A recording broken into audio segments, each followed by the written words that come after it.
好似你頭先話齋啦，一中搞掂，唔中咁點啊？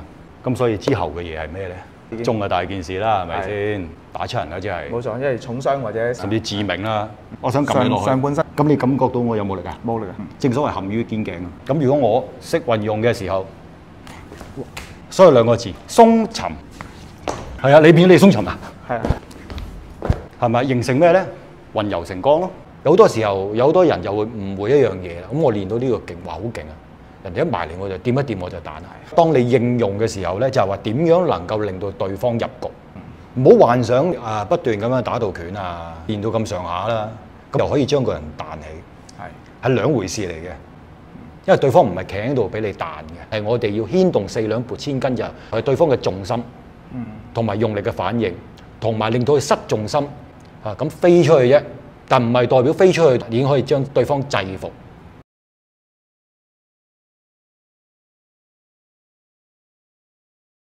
喂，師傅啊，咁啊，上次咧我哋又講到練拳不練功呢個話題啦。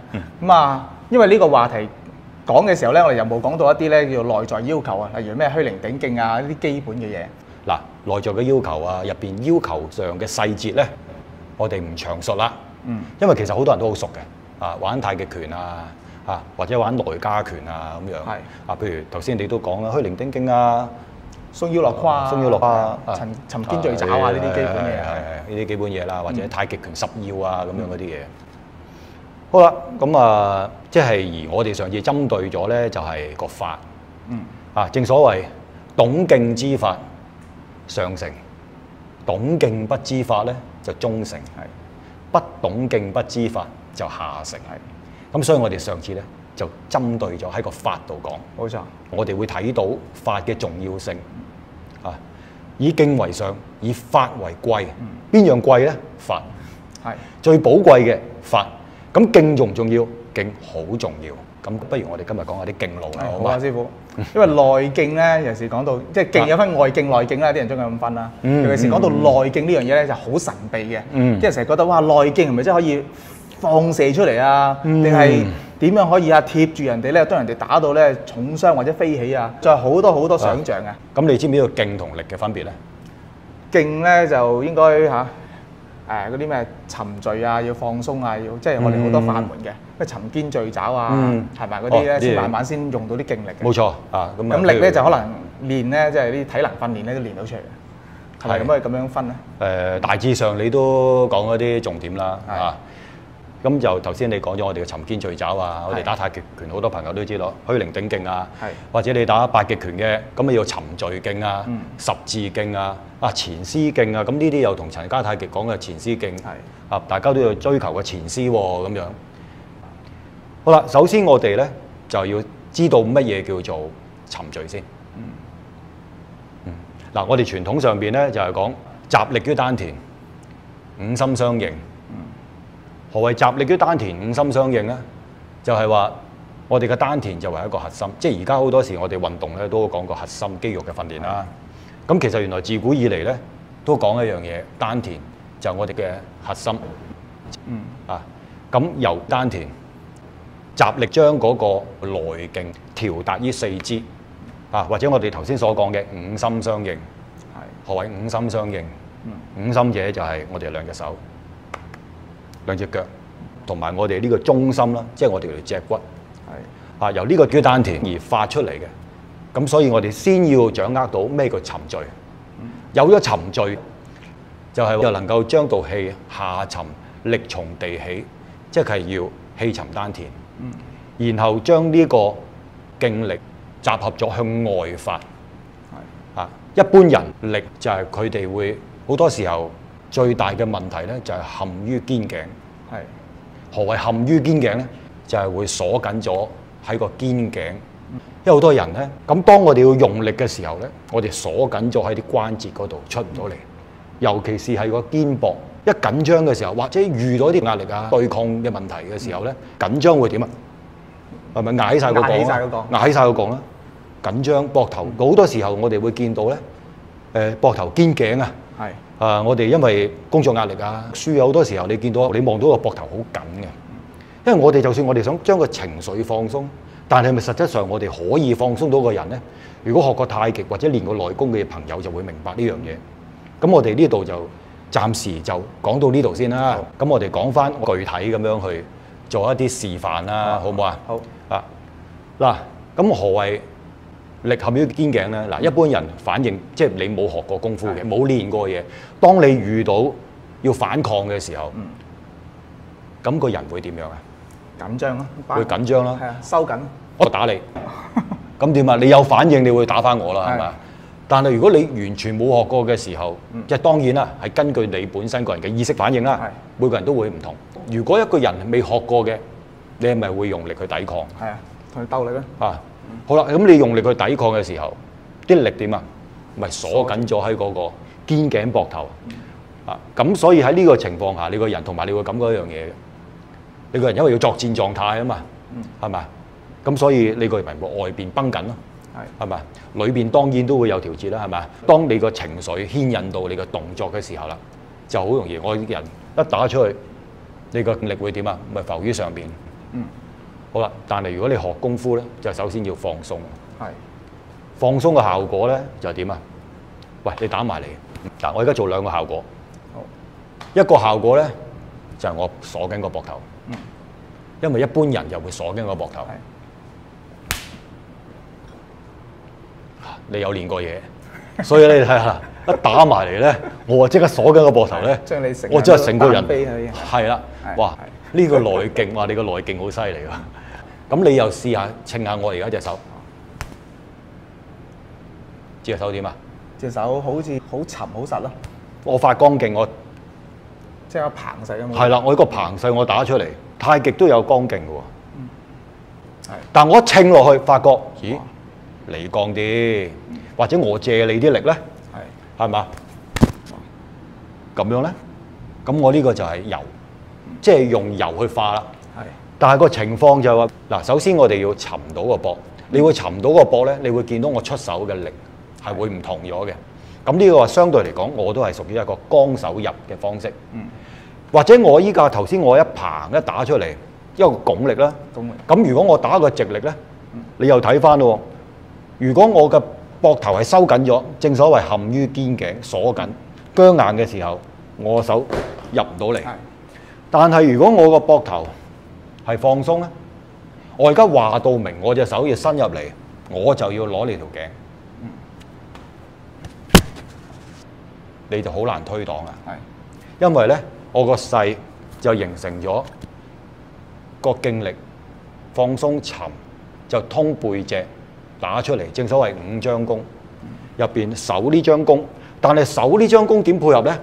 就原來我哋要配合腰嗰張弓，腰嗰張弓，然後隻手伸出嚟呢，就形成佢嘅氣係一貫，所以調達於四肢，五心相應。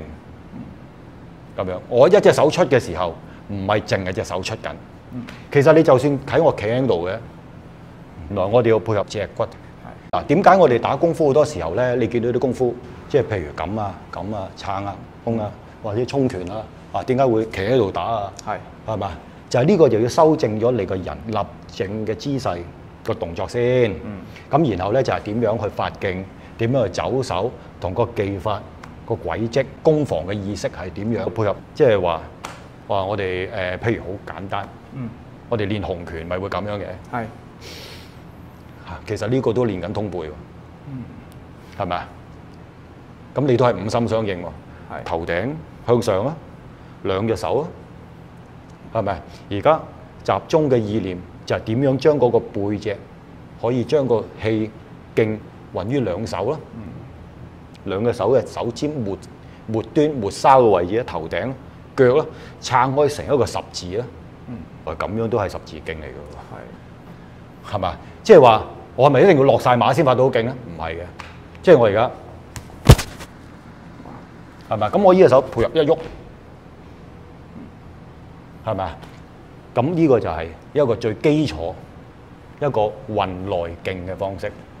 好啦，咁當我有咁嘅內勁啊，咁你同樣都可以有咁嘅內勁㗎嘛？係咪啊？即係我咁樣打出嚟，係咪啊？嗱，如果我用死力嘅就咁樣，冇力。以力抗力，咁啊你力大，我力弱啦，變咗就係你強我弱啦。咁如果我識嘅，係咪？你而家移開咗嘅，爭攞標，係咪？就係呢啲啦，就你打落去一落標指嗱入，係咪？呢啲啦，咁呢啲油花，你發覺就話個徑路係點樣啊？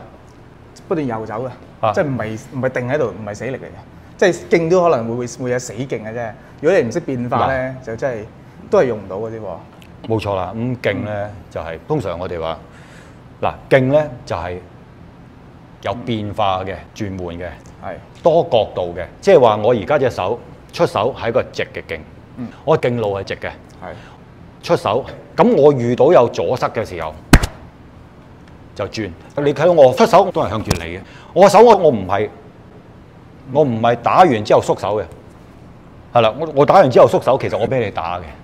係咪？因為你只要咧繼續嚟嘅時候咧，我道徑會繼續落。冇錯啦，所以你繼續，我會俾你打嘅。所以我哋話出手不回，隨手去，冇縮手嘅。有咩時候需要回手咧？有需要嘅時候冇回手啦。回手。你見到我個手喐嘅時候個方向咧，都係向住你嘅。我只不過改變角度同埋改變用力嘅方式啫。徑都分好多種嘅用力方式。嗰種唔同嘅徑嘅，譬如我哋講太極啦，太極強調一樣嘢，鬆腰落胯，含胸拔背，沉肩聚爪。咁所以就係當我哋做咗呢樣嘢嘅時候咧，你就會產生形成一個整體嘅格局。譬如我抱球，嗱，我而家棚，我而家送你出去好嘛？咁我送你出去咯。咁係咪咁簡單咧？又唔係咁簡單嘅。你見我就好簡單。喂，我同你夾嘅。啲人以為我自己跳起。你自己跳啊，跳一跳先嚇，跳一跳。咁其實就係話我哋講視力。咩叫視力咧？就係話你個動作能唔能夠發揮到嗰個勁力嘅效果？呢個叫視力。好多時候表現喺咩咧？好多人學太極都會學過一樣嘢嘅。視力，你對手已經撳住咗我啦，咁我點發力咧？咁所以我哋就要將個人鬆肩、沉肩聚爪，仲要鬆腰。好啊，即係話當對方做啱咗嗰個動作，然後合乎嗰個力量，然後你再發啱咗嗰度勁，咁對方係會俾你彈起啦。咁個效果就係話，如果當對方真係好緊、好用力嘅時候咧，就更加浮，更加浮。咁你要睇翻個人嘅情緒啦，同埋當其時佢用力嘅方向，就係話佢更加浮嘅時間，同埋再入馬食馬落嘅時候會彈得更加遠。咁當然啦，當你應用嘅時候咧，就係話點樣能夠令到對方入局，因為對方唔係企喺度俾你彈嘅，唔係好似話我而家我哋而家同你試力，咁啊試下個位呢度，咁發力係點？即係我哋教你哋或者我哋學嘢嘅時候就會咁樣個效果係點樣出現先？自己用嘅力量啱唔啱咧？個姿勢啱唔啱咧？有啲咩地方係未放鬆咧？係影響咗你嘅發勁咧？咁同埋。有好多時候，有好多人就會誤會一樣嘢啦。咁我練到呢個勁，哇好勁啊！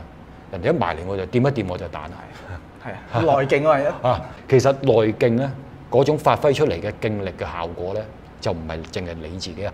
但係我哋要牽動四兩撥千斤就係對方嘅重心，同埋用力嘅反應，同埋令到佢失重心，然後會飛走。咁飛出去啫，但唔係代表飛出去，代表佢。已經可以將對方制服，已經完咗㗎啦。